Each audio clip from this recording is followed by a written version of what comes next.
Please be seated.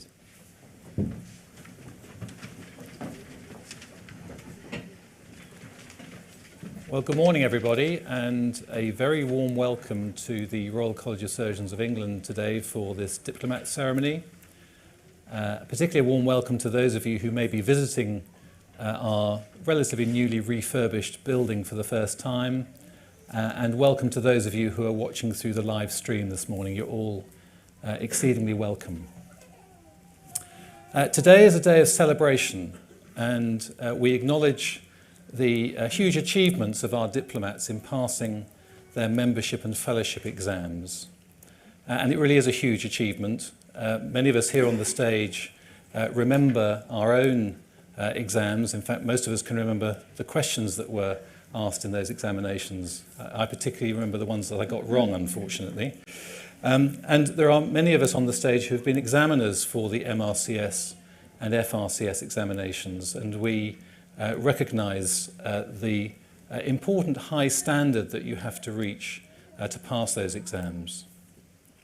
It's great to see you, therefore, in the building today with smiles on your faces, because those of us who are examiners will have seen you when you looked a little more tense when you came to sit those exams.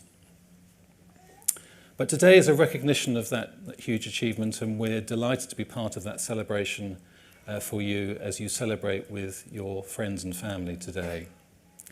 And it's also an important day when we recognise our guest, Professor Lee Dillon, on whom we're conferring fellowship by election, one of the highest accolades that this college can award. Now, you'll see on the screens part of an image of the painting down in our atrium, which you may have seen as you came in, on the right if you came through the front entrance. A painting by Hans Holbein from 1543, which commemorates the event in 1540 when King Henry VIII gave the Royal Charter to Thomas Vicary as the first master of the barber surgeons when the barbers and surgeons came together.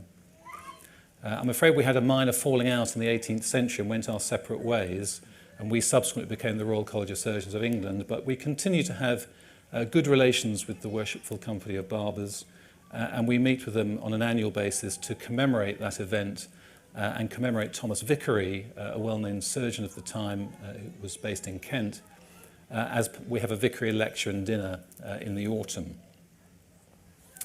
You will have also seen downstairs the statue of John Hunter, who we also have a close connection with. He's regarded as being the father of modern surgery. He was an anatomist by background, but then became a surgeon.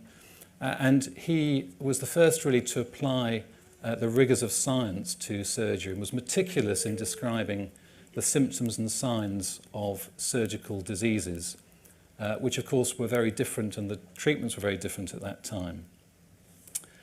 He was also an inveterate collector, and during his lifetime he collected 14,000 specimens, which he stuffed into his two houses, one in Covent Garden, that was his city house, and then his country house was all the way out in Earl's Court, London being a rather different place in those days. And he collected those, they came from all around the world, and sadly much of that collection was destroyed in the Second World War. But on his death, the collection was handed over to the college by statute for us to conserve and to display in perpetuity. And I hope that you might have the opportunity today to visit the Hunterian Museum downstairs, or if not, to come back on another occasion. It's a fantastic demonstration of the remaining part of his collection and also the history of his life and the history of surgery. So that's part of our heritage, but you'll also have seen in the hall downstairs the robot, surgical robot taking up a prominent position. And that reflects the future of surgery and the need to embrace new technologies, which many of you, the diplomats, will already be doing in your surgical training. And there's no doubt that throughout your career, those technological advances will develop further. Genomics is already starting to individualize treatment to individual patients. The use of artificial intelligence, which I think will change all of our lives, both professionally and personally, in ways we probably don't fully appreciate yet. And there'll be new technologies that come along that haven't even been thought of yet, which means surgery is a very exciting time. It's a very exciting time to be starting a career in surgery. Certainly myself and my colleagues behind me have seen huge changes across our careers, and I'm sure that you will too. But the principles of surgery will remain the same, and that is at the end of our endeavours is a patient. And that human contact and putting the patient at the centre of all that we do is critically important. And that's why the exams that you have passed have such a high standard, because it's critical that we train surgeons to be the best they possibly can for the benefit of all our patients. Many of you will have seen, particularly if you came in the rear entrance to the college, as you looked up on the first floor, a series of photographs of prominent female surgeons. And that reflects the importance that we've given as a college to improve diversity across not only our college, but the surgical profession.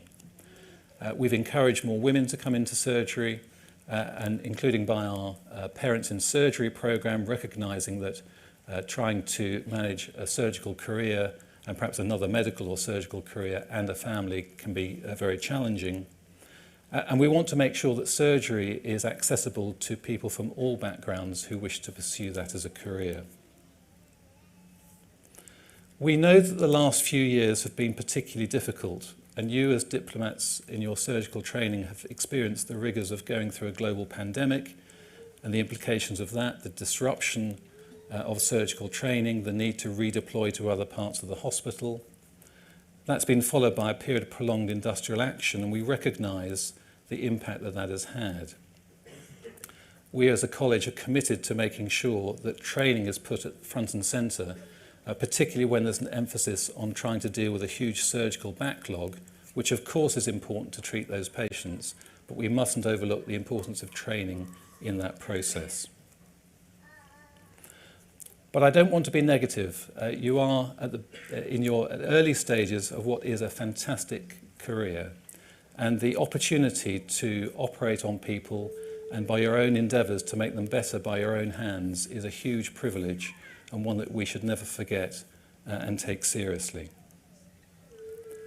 As a college, we will be here to support you throughout your career, and I hope that you will take advantage of the many opportunities to have contact with us, to be involved in our educational activities, perhaps in the future to be involved in teaching on those courses, to be one of our representatives, and to keep contact with the college, which we want you and your families and friends to feel a part of a wider college family. So I want you to enjoy today. It's a day of celebration which we're delighted to be part of. We hope that you will continue to keep contact with us and visit the college on many occasions to see the Hunterian Museum, as I've suggested, and to make use of the Members and Fellows Lounge downstairs on the ground floor. So we now move on to the first part of our ceremony, which is to confer a fellowship by election, and Vice Presidents, please.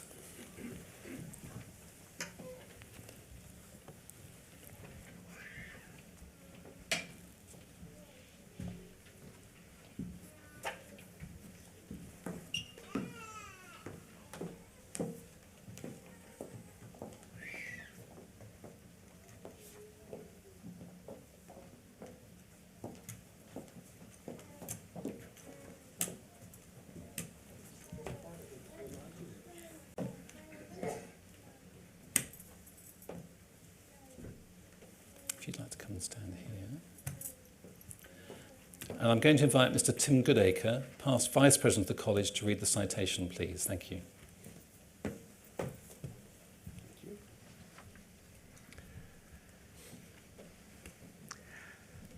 I'm delighted to have the honour of delivering this citation for such a distinguished surgeon, scientist, teacher, author, historian, and friend of this college and British surgery. Professor Lee Dellon graduated from Johns Hopkins University and subsequently the School of Medicine in 1970. He then trained at Columbia Presbyterian Hospital in New York City and undertook 2 years of research at the National Cancer Institute of the National Institutes of Health, where he was Lieutenant Commander, perhaps I should say Lieutenant Commander in the vernacular, in the US Public Health Service. He then completed a plastic surgery residency back at his alma mater, the Johns Hopkins Hospital, and a hand surgery fellowship at the Raymond M. Curtis Hand Center, both in Baltimore. As a fully qualified hand and plastic surgeon, he took up a chair in plastic surgery in 1994, as well as a simultaneous chair in neurosurgery at the Johns Hopkins University School of Medicine, from which he only retired in 2022. He was awarded a PhD by the University of Utrecht for his work in preventing ulceration and amputation in patients with nerve compression and diabetic neuropathy. Dr. Dellon's lifelong research interests have centered on understanding neural regeneration in all its complexity. In the laboratory, his work included modeling peripheral nerve compression, neuroma treatment, neural regeneration through absorbable conduits, and diabetic neuropathy. His clinical work has been focused on computer-linked devices to measure sensibility, treatment strategies for pelvic and groin pain, and treatment of the symptoms of peripheral neuropathy related to nerve compression, whether due to diabetes, chemotherapy, or unknown causes. His work also included the elucidation of nerves that innervate joints and the treatment of joint pain by denervation.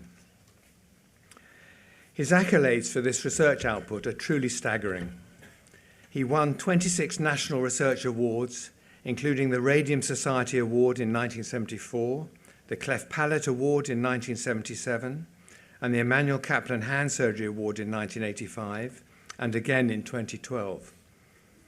Among the 18 Educational Foundation Awards from the American Society of Plastic and Reconstructive Surgeons are included those for the immunobiology of basal cell and squamous cell carcinoma, prediction of recurrence in non-melanoma skin cancer, partial thickness skin excision for treatment of benign disc keratosis, surgical treatment of symptoms of diabetic neuropathy due to nerve compression, nerve decompression in leprosy, partial joint denervation, and the mechanisms of increased pressure around peripheral nerves in the foot.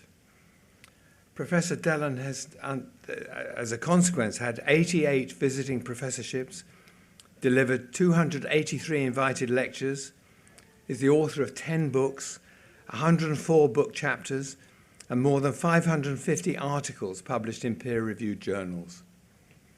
One of his books, Pain Solutions, is a book of hope for patients in pain, written in 2007, and is now also in Chinese and Spanish editions.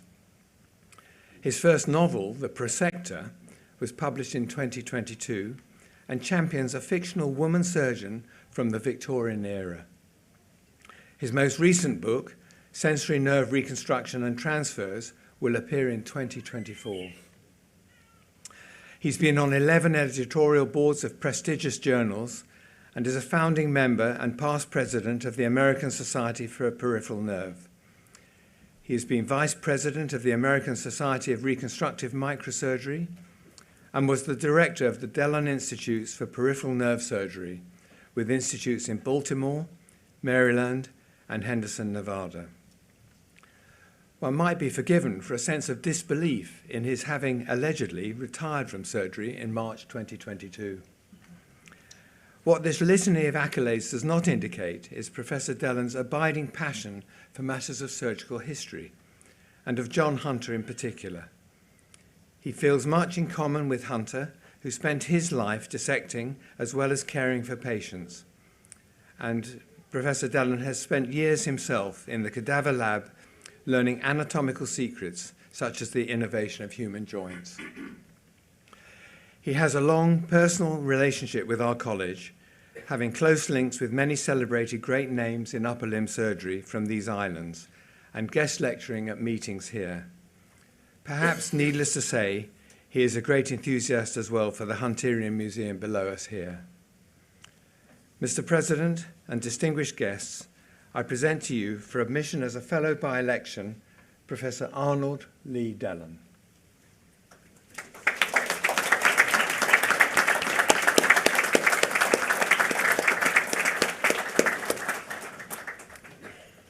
By the authority of Council and by the power vested in me as President of the Royal College of Surgeons of England, it gives me the greatest pleasure to confer this fellowship by election. Many, many congratulations. Thank you very much.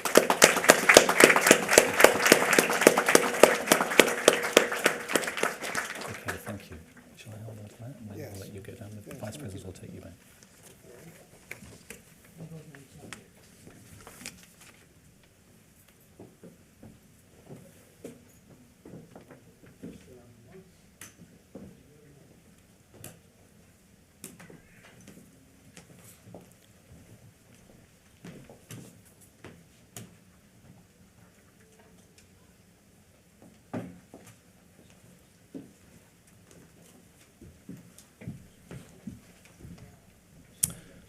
Okay, thank you. So that brings us on then to the main part of our ceremony.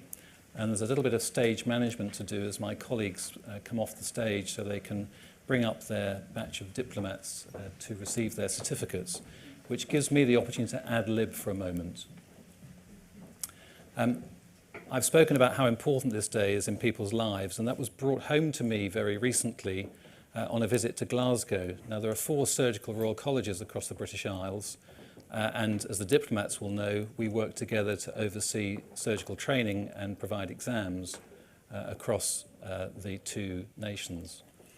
And having flown up to Glasgow for a meeting, the most convenient way to get from the airport to the centre of town is by bus. It's quite a sophisticated bus, double-decker with seats and tables on the top floor. And I was sitting at a table minding my own business, doing a few emails on my phone, when I became aware of a young man on my right, and I looked up and he said, "Excuse me, Professor," which is always a very good start because I'm not a professor, and have a few behind me, however.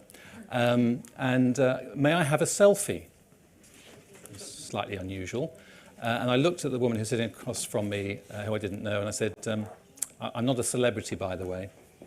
And he turned his phone round, and there was a photograph of him standing next to me on this stage with his certificate between us, as he'd received his MRCS certificate the week before. And there were 2 other young men with him. And by this time, we'd got to the centre of Glasgow, so I said, "Well, we better get off the bus. We'll do the photograph, but let's get off the bus." And once we were off the bus, he explained to me that these 3 young men were from the same town in Pakistan and were working in the UK. He'd obviously already passed his MRCS examination, but he'd gone up to Glasgow to support his 2 friends as they were sitting the examination there to give them some moral support. So I thought that a fantastic story. The only disappointment is that I didn't get a copy of the photograph. So I can tell you the story, but I haven't got the photographic evidence to support it. But it just demonstrates, I think, what an important day this is and how important it is to recognise the fantastic achievement of our diplomats. So it looks as though we're now in place to start the rest of the ceremony, and Andrew Reid, our Chief Executive, will be reading out the names. Thank you.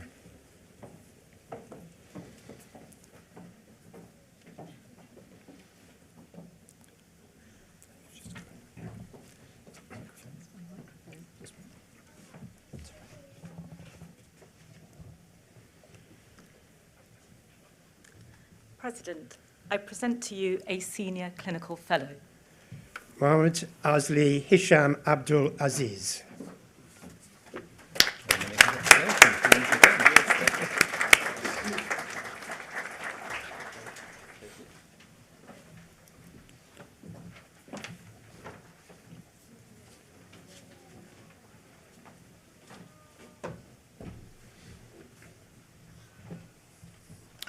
President, I present to you successful fellows in an intercollegiate speciality examination, fellows in general surgery. Mohammed Mulod Sadon Alani.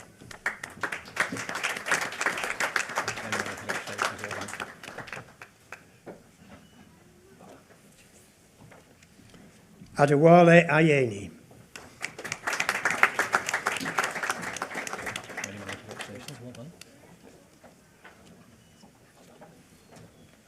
Shomek Kumar Bandawad Paddy.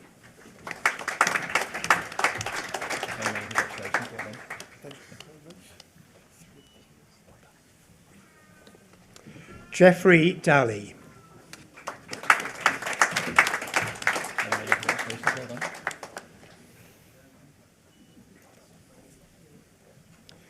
Kamwa Jessica Mock.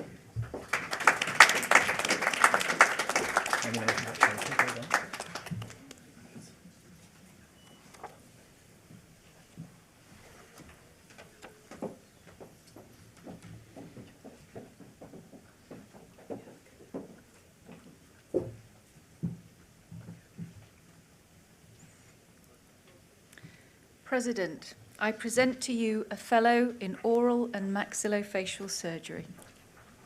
Aisha McLennan Dalal.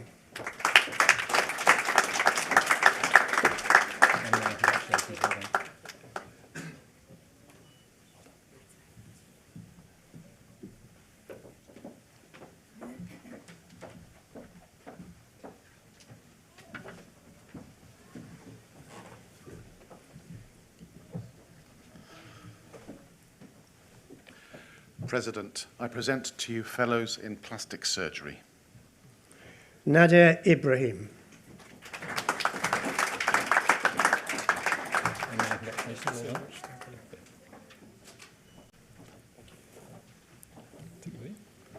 Matthew Philip Murphy.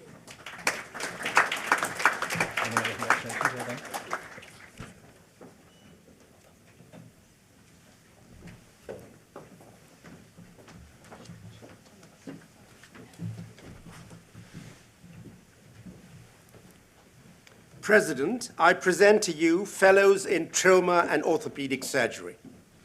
Evstathios Kostopoulos.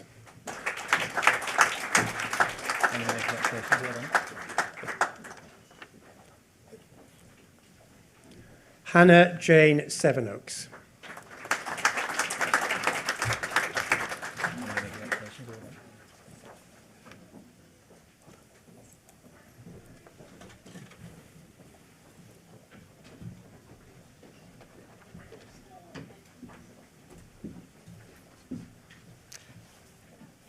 President, I present to you a fellow in urology.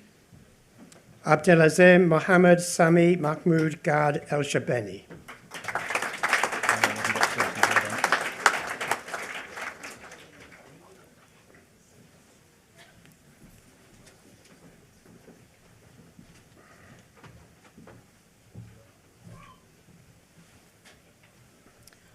President, I present to you fellows Adundim.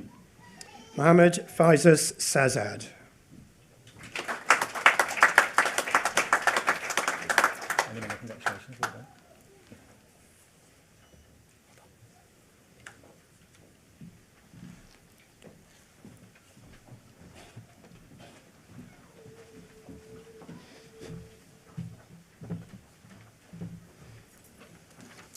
President, I present to you successful candidates at recent examinations for membership of the Royal College of Surgeons of England, diplomates from Al-Azhar University in Egypt, Al-Faisal University, Saudi Arabia, Aristotelian University of Thessaloniki, Asat University of Egypt, Baba Farid University of Health Sciences, India, Banaras Hindu University, University of Birmingham, and University of Bristol. Peshoy Sabri Kustains Gerges.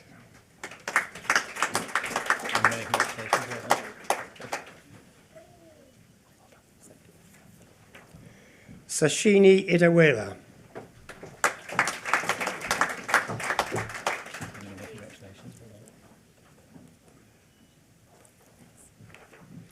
Ioannis Lostofopoulos.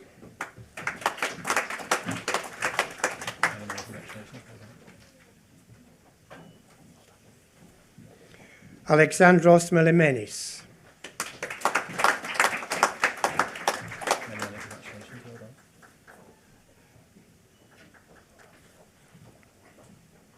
Prache Saha.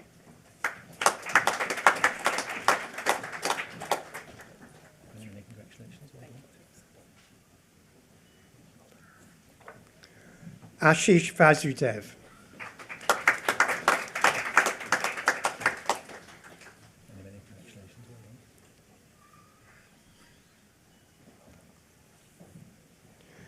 Basil Yanoulias.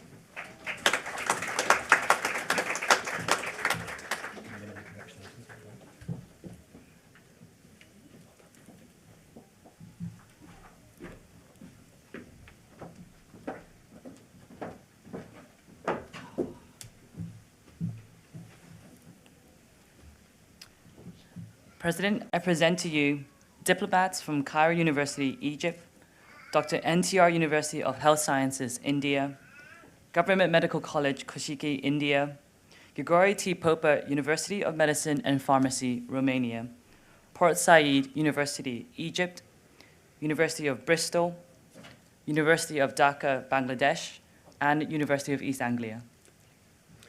Mohammed Abu al-Zayem Saeed Ahmed El-Kanani.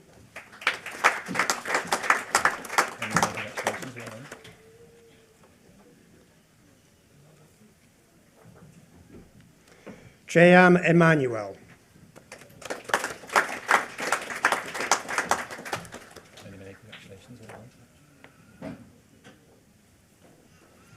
Roger Kiran Gajula.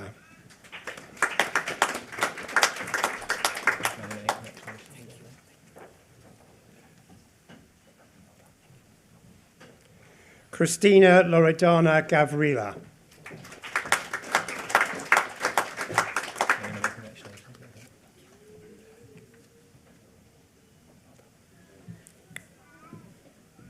Hussein Mohammed Mahdi Mohammed Ibrahim.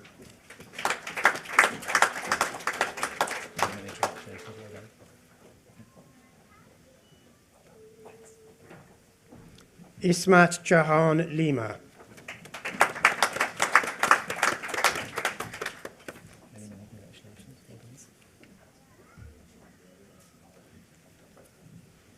Ibel Raju.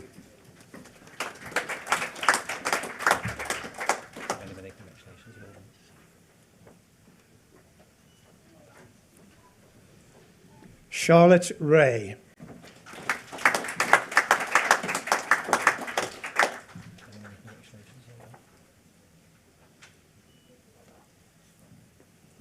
Tingwei Wu.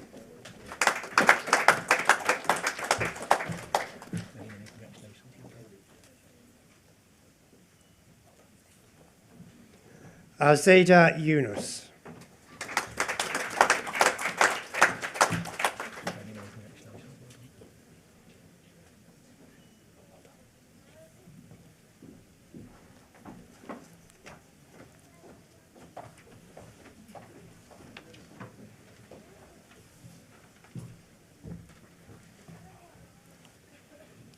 President, I present to you diplomates from GKT Medical School of Medical Education, Imperial College, London, International University, Malaysia, Jawaharlal Institute of Postgraduate Medical Education and Research, India, Jawaharlal Nehru Medical College, India, Kathmandu University, Nepal, the University of Liverpool, University of Jammu, India, University of Kerala, India, University of Khartoum, Sudan.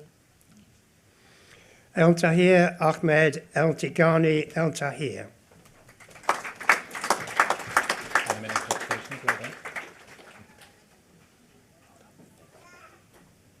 Stuart James.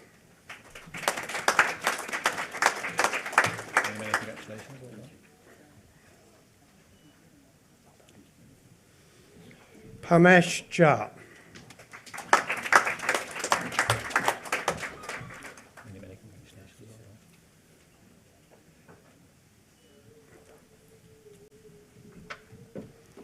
Anushri Kuchiria.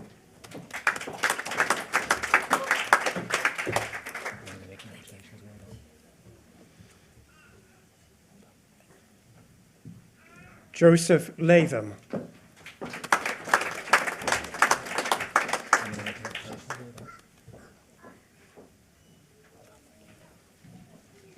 Muthia Pandian Prabhu.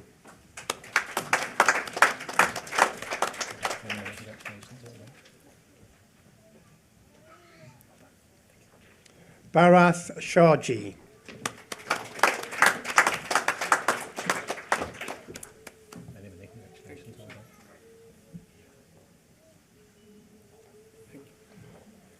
Georgios Chinaslanidis.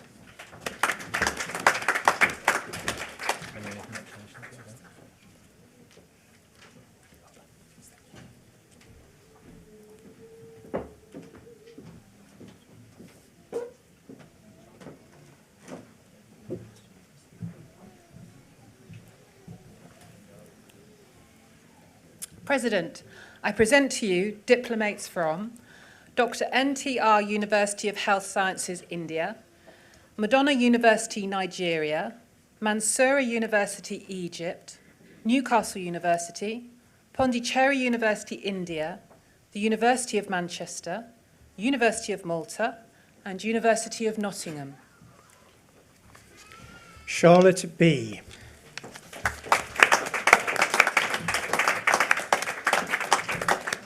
Many congratulations. Well done.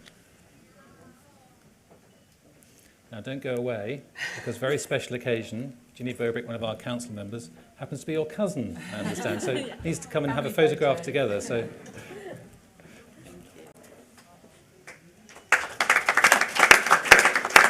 Well done. Many congratulations. Daphne Kochi.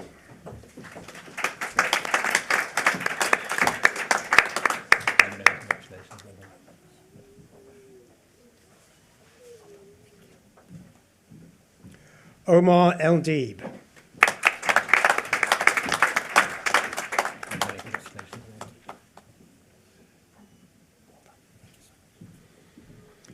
Mohammed Al Sharif.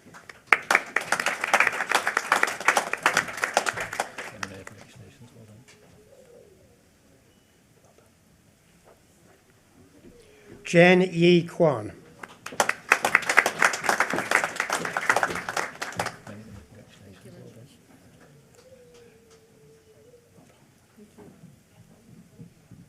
Matthew Cherian Mulamanil.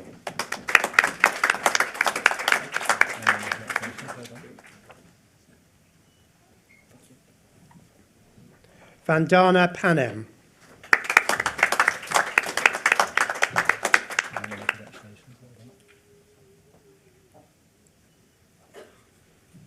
Oman Rai.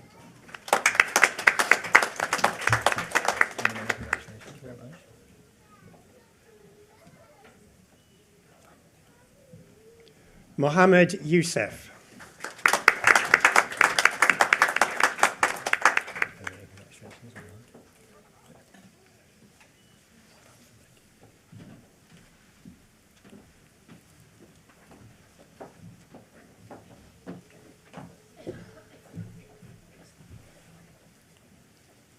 President, I present to you diplomates from Devi Ahilya Vishwavidyalaya University, India, Queen Mary University of London, Rajiv Gandhi University of Health Sciences, India, Royal College of Surgeons in Ireland, University College London, University of Basra College of Medicine, Iraq, University of Szczecin, Poland, University of Southampton, University of Tripoli, Libya. Ali Basim Mohammed Al Mahfoud.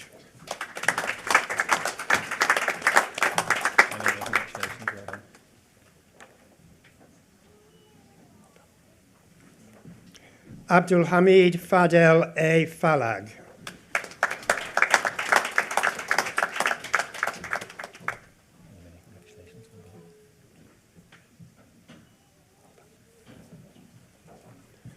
Sanjana Ilangovan.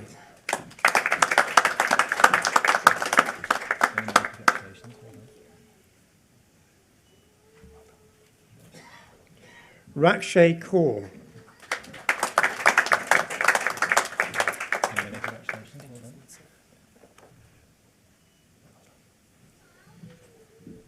Agatha Majkowska.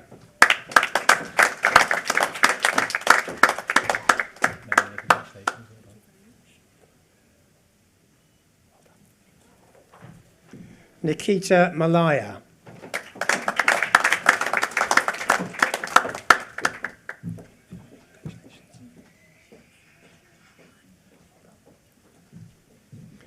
Sailesh Parthiban.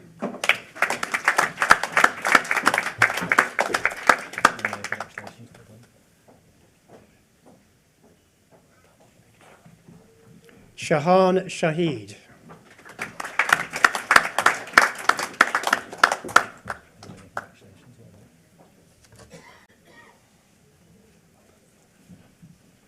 Stanley Chi Him Tang.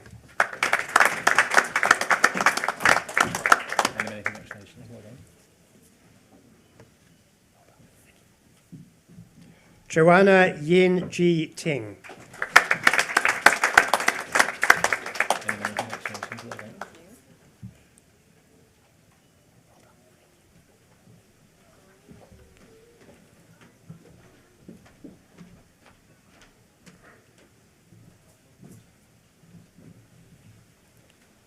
President, I present to you successful candidates in recent examinations for membership of the Royal College of Surgeons of England via ENT route.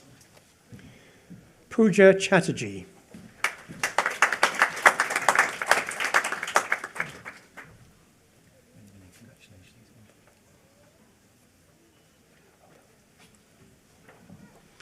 Hesham Khalid.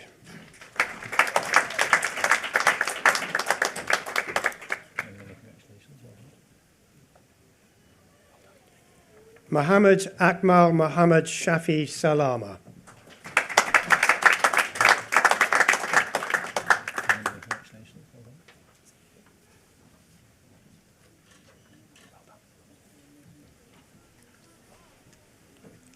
President, I present to you a successful candidate in recent examinations for diploma in otolaryngology, head and neck surgery.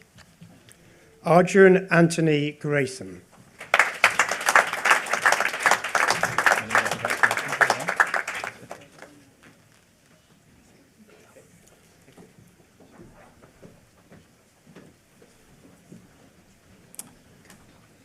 Thank you. So that brings us to the end of the award of the certificates, but not quite the end of the congratulations that we need to offer.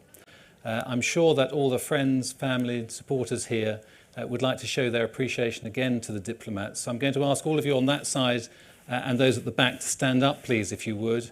And a last round of applause for our diplomats, please. Thank you.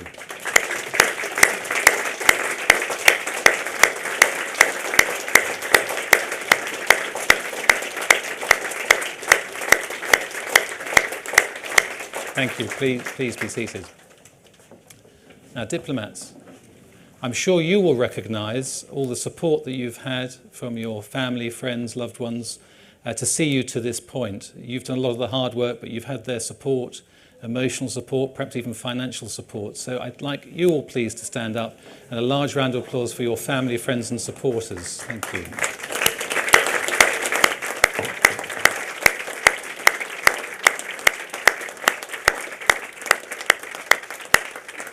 Thank you. Please be seated.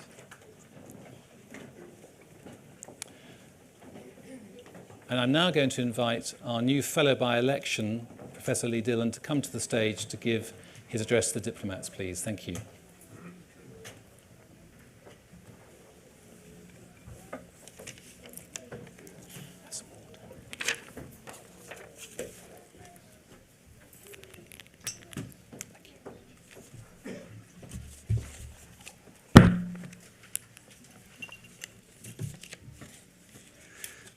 Mr. President, Vice Presidents, members of the trustees, new diplomats of the Royal College of Surgeons, thank you for giving me this honor of presenting to you today and having me become a fellow with you.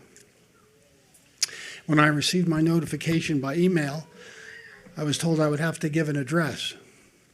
My address is 102 Cotswold Road, Baltimore, Maryland, 21210. I want you to remember that Cotswold Road. It'll come back in the last story I tell you at the end. So as you heard from Mr. Goodacre's presentation, I share a lot in common with John Hunter, primarily in terms of dissecting. Not much has been written about his work with nerves. I think you know he didn't describe the olfactory nerve, but he did describe the filaments that come from the brain, directly through the cribriform plate. Next to that is another nerve, which prior to John Hunter was felt to be also a nerve for olfaction. But as those of you who are diplomats of the head and neck maxillofacial group know, it is in fact, as John Hunter described, a branch from the ophthalmic branch of the fifth cranial nerve. I know you all remember OOO at all the Olympics towering tops. We won't continue that poem. But he described this branch going through the anterior ethmoidal foramen into the nasal cavity from the orbit, and it goes through the nose and it exits right here, becoming the external nasal branch.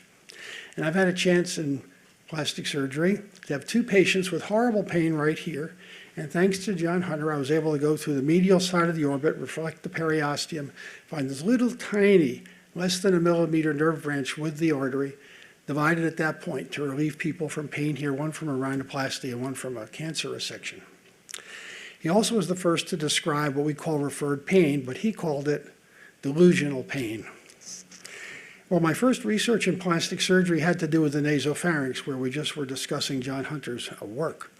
And my professor at that time had an engineering background, and he was interested in velopharyngeal incompetence and why the soft palate wouldn't touch the posterior pharyngeal wall. And he felt that the levator muscle was inserted too far anterior. So that was my research to figure that out. And in fact, the muscle is too far anterior.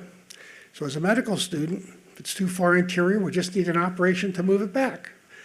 So I went, as John Hunter would do, and find a cadaver, and dissected the levator muscle on one side and the other side, and moved them back, showed it to our new professor of plastic surgery, Milton Edgerton. And he said, this is a good operation. I think we should try it. So we operated on our first patient, and you may know that about 20% of cleft palate patients have a 30 dB hearing loss. So in the recovery room, I went up to our patient. His name was Richard. Richard, how do you feel? He said, why are you talking so loud? Which meant that his eustachian tube had cleared. So then I knew that the levator muscle connected. The levator muscle connected the soft palate, and it opened the eustachian tube. And even though John Hunter didn't write any poetry, I wrote a small limerick to commemorate that occasion. O levator vili palatini, thou art more than wet linguini. Because when velum quakes and Eustachius wakes, 'tis because thou art in betweeny. Believe it or not, that was published in Ralph Millard's Cleftcraft book, volume 3.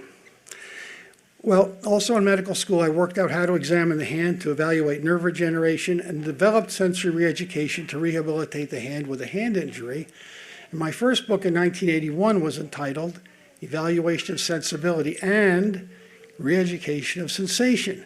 Now, do any of you know who Christopher Wynn Perry was? I'll ask several questions. You get extra credit for your diploma. He was the first he was president of the British Society for Surgery of the Hand, and the first one who was not a surgeon. He was in charge of rehabilitation. And in 1982, the British and American Hand Surgery Societies met in Bath, England, and I got a chance to meet Dr. Perry and thank him very much for allowing me to use the word sensory reeducation, which he had used in his book first for people who had stroke and needed to be rehabilitated. Well, you heard from my introduction by Mr. Goodacre that I was interested in nerves and joints. And so all of you to pass your boards have to become experts in anatomy, which is what truth is to a surgeon. No anatomy book has a nerve to any joint in the human body. You'll have to reflect upon that when you leave and go home and have your first drink tonight. So nevertheless, as a hand surgeon, we would see wrist pain, and I found the nerve to the back of the wrist joint, the final branch of the posterior interosseous nerve. Well, if there's a posterior, there should be an anterior one, and we found this in 1982, and I wanted to write a paper At the same time, I'd operated on a trigger thumb from one of my dissecting partners in anatomy in medical school and his little daughter. And as gratitude, he sent me a print of Leonardo da Vinci's drawings, anatomy drawings of the hand. Well, one of the drawings has the radius and the ulna with a square muscle, which has to be the pronator quadratus, and a little white line going distal, which is the anterior osseous nerve going distally into the wrist joint. I decided to give Leonardo da Vinci credit for describing the first innervation of a joint. And to put that into the book, I would need permission for whoever owned the plates. Now, who do you think owned Leonardo da Vinci's original anatomic drawings? QE2, not the ocean liner, Queen Elizabeth II. And so I called up Graham Stack, who was the first editor of the British Journal of Hand Surgery. How do I get this permission? He said, I'm just going to go down, rap on her door. And he did, and she gave permission. Leonardo's pictures were photographed and appear in the British Journal of Hand Surgery in 1984, which is a fun combination of things. I'd like to talk to you now. You may remember that John Hunter was born in Scotland. So there's another surgeon born in Scotland who I give credit to as being the first peripheral nerve surgeon. If any of you at any time figure out who this is, please let us know. He was born near Glasgow, finished medical school in Glasgow, and in 1918, his first paper described anomalous innervation of the dorsum of the hand by the radial sensory nerve. After neurosurgery training in Glasgow, he went to the Mayo Clinic. In 1933, he did the first carpal tunnel decompression. Do any of you know who that is yet? In 1942, he published the first anterior submuscular transposition of the ulnar nerve. He did the lumbar sympathectomy on King George VI. James Lermont is his name, and he became the Regius Professor in Edinburgh. So there's another Scottish anatomist to go along with John Hunter that I wanted to call to your attention. And I have one final story, and this is a recent one. And I'll give you a clue. This is a clinical diagnosis for you.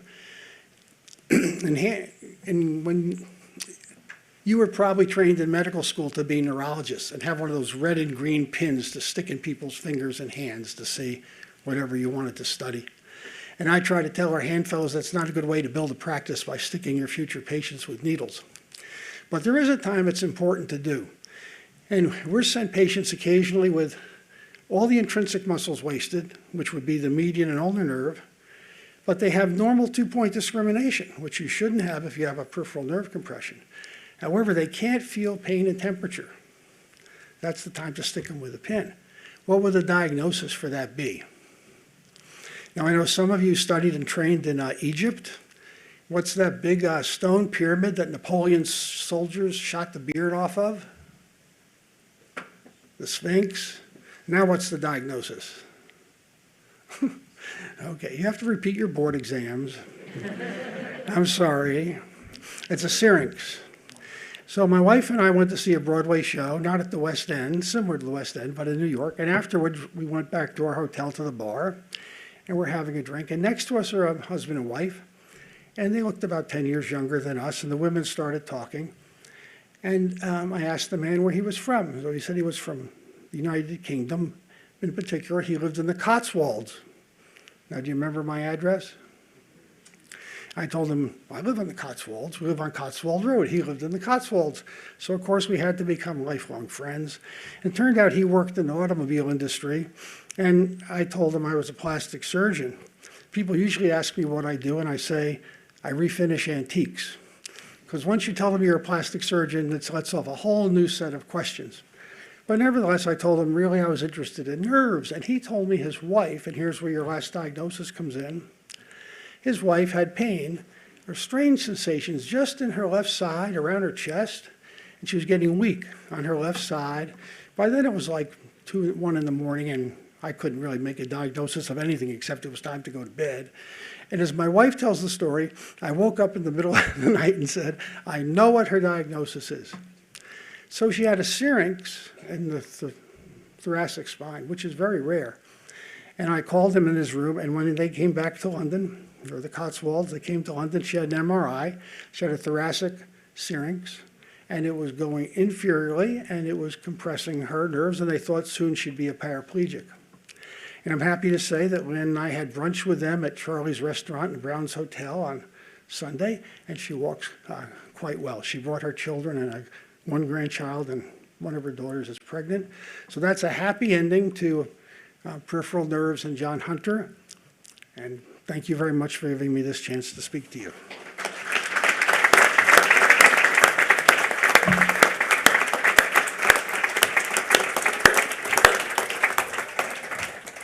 Any questions?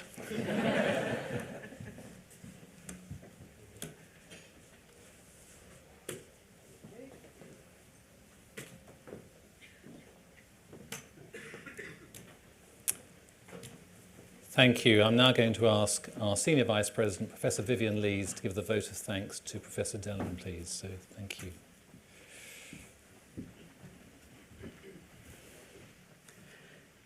Professor Dillon, it is my honour and privilege to welcome you here today, along with your wife, family, and I hope that you will now treat this college as one of your professional homes from home. I realise you have many.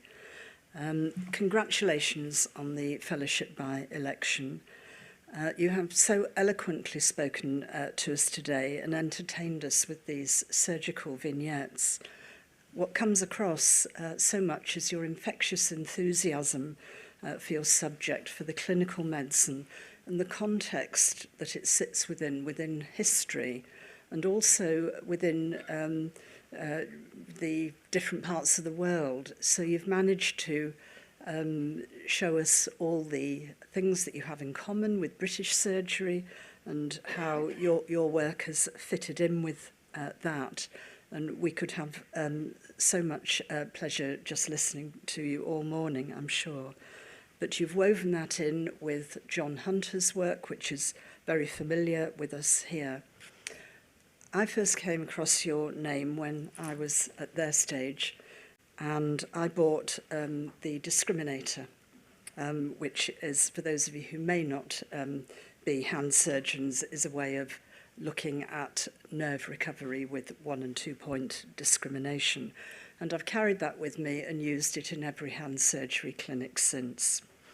You've achieved so much in a working lifetime and have shared some of that today, and we've heard what Tim Goodacre has presented to us. As a young surgeon, I was also fascinated by how it was that some surgeons managed to achieve so much. And clearly there are many factors playing into such a successful career. But I think one of the things that comes shining through in your career is the vision.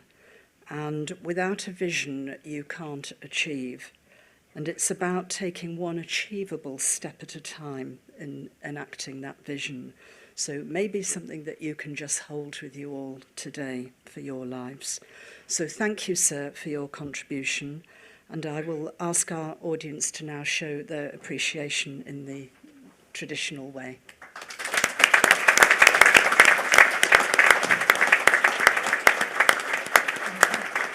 Oh.